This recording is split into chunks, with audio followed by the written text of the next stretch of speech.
दोस्तों, ये कहानी है बिहार के गांव की, जिसमें विजय नाम का लड़का रहा करता था। बचपन से ही पढ़ाई में होशियार विजय अपने मम्मी पापा की आखिरी उम्मीद था। विजय के दादा ने अपने समय में बहुत कर्ज ले लिया था, जिसको चुकाने में पापा की पूरी जिंदगी मजदूरी में निकल गई। उनके पास थोड़ी सी ज़मीन थी, जिससे उनका गुजारा हो रहा था।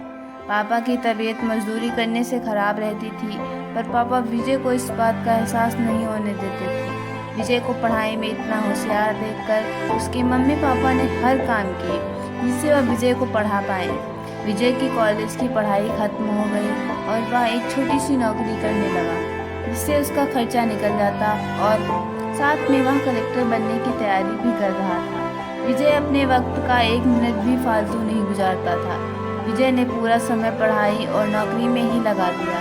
विजय के पापा को ये पता था कि वह कलेक्टर बनना चाहता है, इसलिए घर की हालात बहुत ज़्यादा ख़राब होने पर भी उन्होंने विजय से कभी इस बात का जिक्र नहीं किया और ना उसको अच्छी नौकरी करने के लिए कहा। लगातार 2 साल तक विजय पास नहीं हो पाया। उसके बाद भी उसके पिता ने अपना घर और ज़मीन गिरवी रखकर विजय को आईएएस की कोचिंग ज्वाइन करवाई और उसकी नौकरी भी छुड़वा दी और केवल पढ़ाई करने को कहा। विजय के पापा हमेशा उससे कहा करते थे, बेटा खेत और घर तो दोबारा आ जाएंगे, पर कलेक्टर दोबारा नहीं बन सकते। आज पूरे साल पढ़ाई करने के बाद विजय का रिजल्ट आ गया, जिसमें वह अच्छे नंबरों से निकल गया था। आज उसके पिता से ज़्यादा खुश कोई भी नहीं था। ऐसा लग रहा था जैसे विजय का सपना पूरा होने वाला है, पर भगवान को कुछ और ही मंजूर था। विजय का कल इंटरव्यू था और सुबह से उसके पापा की तबीयत खराब थी। विजय के पापा उसकी माँ से बार बार कह रहे थे कि विजय को मत बताना, और उस दिन देर रात उनकी मौत हो गई। अब एक माँ जिसकी गोद में उसका पति गुजर गया और वह अपने दर्द को भुलाकर अपने बेटी की ज़िंदगी के बारे में सोच रही थी। माँ ने पड़ोसियों तक को इस बात का एहसास नहीं होने दिया।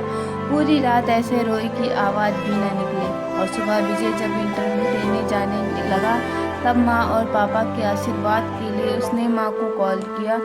माँ ने पूरी हिम्मत लगा दी अपना सुख छुपाने के लिए और विजय को आशीर्वाद दिया। और जब विजय ने पापा से बात करने को कहा तो माँ बोली, पापा आप तुमसे बात नहीं करेंगे, वह कलेक्टर से बात करेंगे। इसी की बात करके माँ ने फ़ोन रख दिया।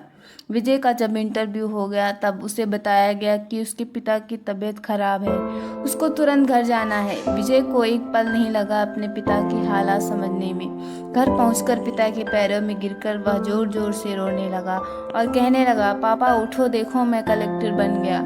आज उसके पिता को वह खुशी मिली थी जिसका उनको वर्षों से इंतजार था, पर आज वह इस दुनिया में नहीं थे। भगवान विजय के पिता की जिंदगी में पिता के कर्ज में जिंदगी भर मजदूरी करते रहे, सुख लिखना ही भूल गए थे।